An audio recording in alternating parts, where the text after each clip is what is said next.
तमिलनाडु के विधानसभा चुनाव में थलापति विजय ने 108 सीटें जीतकर इतिहास रच दिया।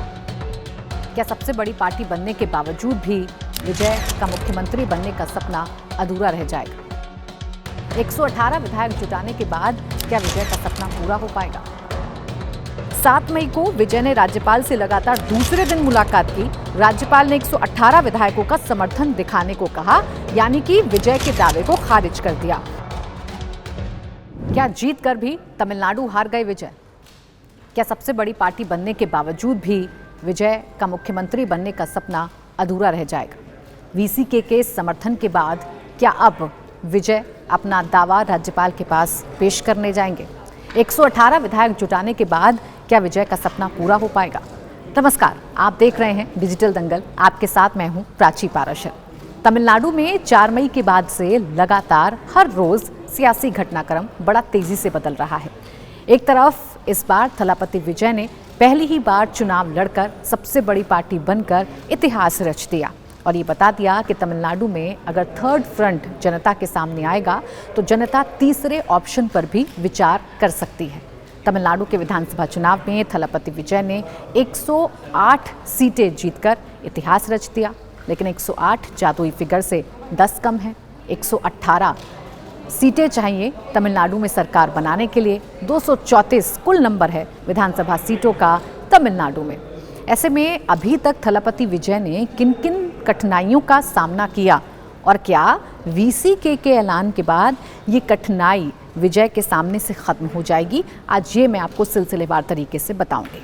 पहले ताज़ा अपडेट आपको बता देती हूँ। ताज़ा अपडेट ये है कि वीसीके जिसके 2 विधायक हैं और उन 2 विधायकों के टीवीके के साथ मिलने के बाद आंकड़ा 118 यानी कि जादुई आंकड़ा हो जाएगा, उसने टीवीके को समर्थन देने का फैसला कर लिया है।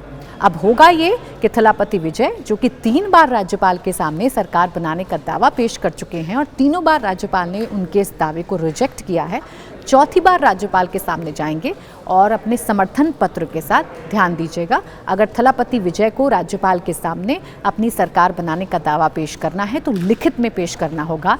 लिखित में कांग्रेस के 5 विधायक, सीपीआई के 2 विधायक, सीपीआईएम के 2 विधायक और वीसीके के 2 विधायकों का समर्थन राज्यपाल के सामने पेश करना होगा।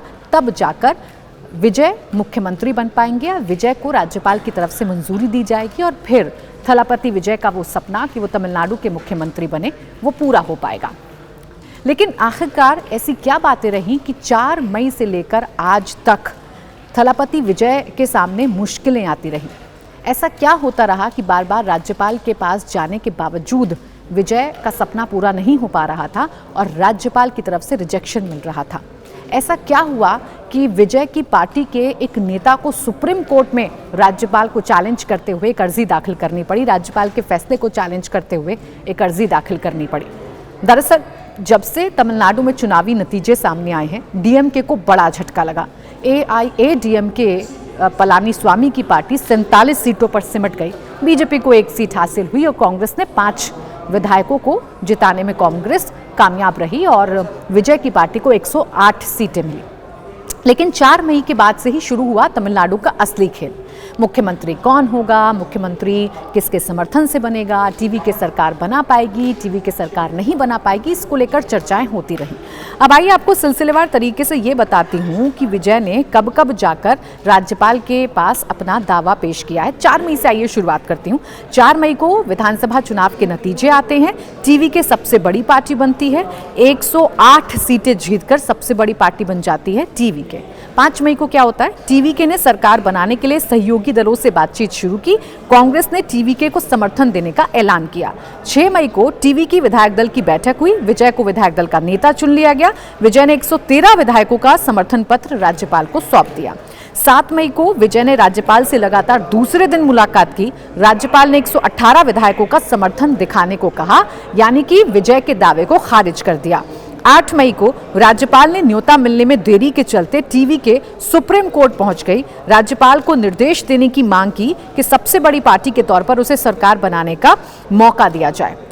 ये क्यों हो रहा था? दरअसल टीवीके पार्टी की तरफ से राज्यपाल के फैसले पर उंगली उठाई जा रही थी और ये कहा जा रहा था कि राज्यपाल गलत नीयत से फैसला ले रहे हैं। दरअसल टीवीके की आपत्ति ये थी कि अमूमन होता यह है कि बहुमत राज्यपाल के सामने साबित नहीं करना होता, बहुमत फ्लोर पर यानी कि विधानसभा के अंदर साबित करना होता है। तो राज्यपाल इस बात की जिद पर क्यों अड़े हैं कि टीवीके पहले ही अपने नंबर्स राज्यपाल को दिखा दे। इस बात को लेकर मामला सुप्रीम कोर्ट में चला गया है। आज जब मैं आपको ये खबर बता रही हूं, विजय का शपथ ग्रहण दूसरी बार टल गया। ऐसा लग रहा था कि विजय शपथ ले सकते हैं, लेकिन दूसरी बार टल गया क्योंकि कांग्रेस का समर्थन पत्र पास है विजय के, सीपीआई का है, सीपीआईएम का है, लेकिन वीसीके का नहीं है। अब वीसीके ने भी समर्थन देने का फैसला कर लिया है। अब वीसीके थलापति विजय के साथ है। तो अब ये तय मानिए कि बहुत जल्द तमिलनाडु में नई सरकार का गठन होने जा रहा है। अब अभी तक इस पूरे मसले में क्या क्या हुआ, देखिए, हॉर्स ट्रेडिंग जैसे आरोप लगने लगे। ये आरोप लगा कि विजय हॉर्स ट्रेडिंग कर सकते हैं। हॉर्स ट्रेडिंग का मतलब है दूसरी पार्टी के विधायकों को खरीद सकते हैं। और ये हुआ क्यों? हुआ दरअसल ये कि विजय ने एएमएमके पार्टी के एक विधायक के समर्थन वाला सिग्नेचर वाला पत्र सामने रखा, सार्वजनिक किया, जिस पर एएमएमके पार्टी ने आपत्ति जताई और ये कहा कि ये उनके विधायक के सिग्नेचर नहीं है, सिग्नेचर फर्जी तरीके से कर दिए गए। इसके अलावा एक चिंता कांग्रेस के खेमे में भी थी। कांग्रेस के 5 विधायक अपना समर्थन टीवीके को दे चुके हैं, लेकिन सरकार नहीं बन पा रही थी, तो हॉर्स ट्रेडिंग का डर शुरू हुआ और इसीलिए कांग्रेस ने अपने 5 विधायकों को हैदराबाद शिफ्ट कर दिया। सीपीआई और सीपीआईएम की तरफ से लगातार ये कहा जाता रहा कि पश्चिम बंगाल में तो बीजेपी ने अपनी सरकार बना ली है, लेकिन तमिलनाडु में जानबूझकर विजय को रोकने की कोशिश की जा रही है। मंशा जो है वो ठीक नहीं है। डीएमके मांग करती रही कि तमिलनाडु में सरकार का फैसला जल्द से जल्द किया जाए। खैर, अब ऐसा लग रहा है कि जल्द से जल्द अब तमिलनाडु में नई सरकार जो है वो बन जाएगी, क्योंकि टीवीके ने अपना समर्थन जुटा लिया है। टीवीके ने 118 विधायक जुटा लिए हैं।